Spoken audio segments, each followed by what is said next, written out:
I love it. Well, Yarrow, you're up.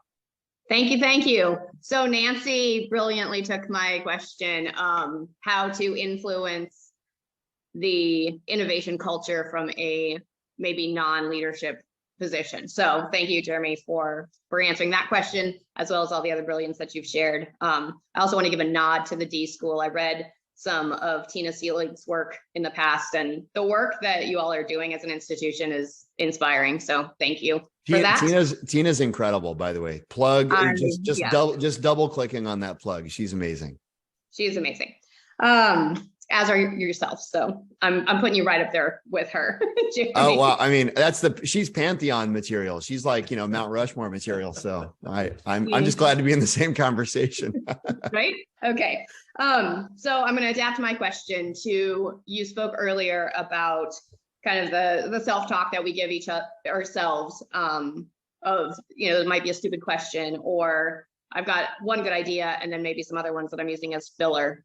Do you have thoughts or practices to help both ourselves and maybe those that we can influence to not invalidate the questions? Because a lot of the innovation that you've spoken about that I've seen personally comes from maybe those, oh, this would never work space, but it could, because it's thinking outside the box and it's pushing those possible and impossible boundaries. So something that we can do to allow more space for that innovative thinking in ourselves when we have the tendency to discredit where those thoughts are coming from. Please, thanks. I think you're muted. Oh, is it up to me now? Oh, sorry. Sorry, I didn't realize that my microphone was muted. Can you hear me now? Yes. Yeah. Sorry about that. Well, that was the most important thing I'm going to say all day. So sorry.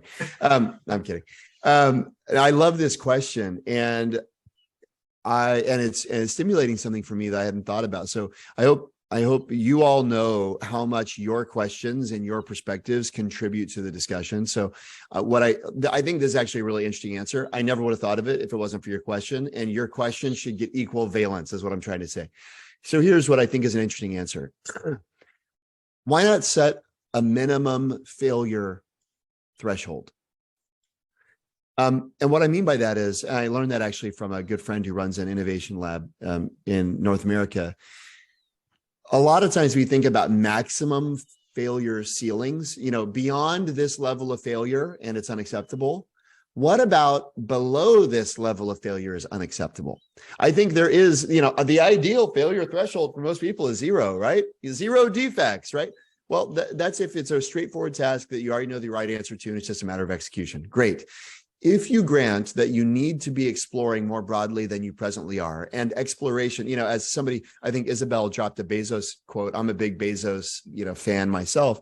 He said, failure and experimentation are inseparable twins. If failure isn't a possibility, it's not an experiment, then you already know the answer, right? So if you're experimenting, necessarily you will fail. Otherwise, you're not experimenting. And well, then if you take that as a premise, or experimentation as a value or a virtue, and I think actually, Scott, this kind of goes back to some of the stuff you talked about, or that we were talking about a second ago. What's the minimum failure threshold? Like, what does it look like at the end of your meeting to go, none of our projects failed. Absolutely unacceptable. We are clearly not experimenting broadly enough, people. I never want to have such a low failure rate again. I'm embarrassed. I won't even report this to the leadership because it's such, a blemish on our ambitions to do new things, right?